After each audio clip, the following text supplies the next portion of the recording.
Hello, in this video I'm gonna show you how you can pair this JBL Pulse 5 speaker with any iPhone or iPad.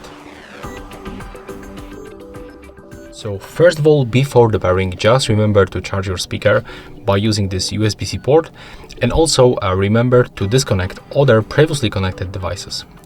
And right now, simply power on your speaker by using this power button. So basically click on it once. You don't have to hold it, just click once.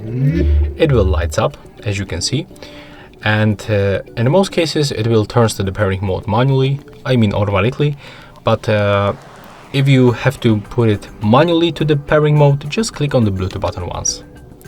It will start blinking and there is this pairing sound of the JBL. So right now on your iPhone, you have to go to the settings, go for the Bluetooth, simply turn it on with this switcher, and then from devices list, select JBL Pulse 5. There we go. As you can see and as you can hear, we are successfully connected. To get more features of this speaker, I will recommend you to go for the App Store on your iOS device and get the JBL Portable application.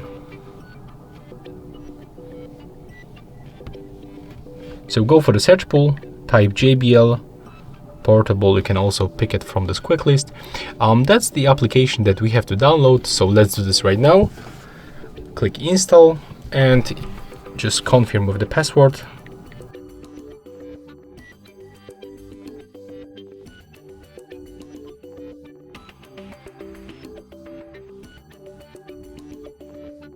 Okay, right now we can open it.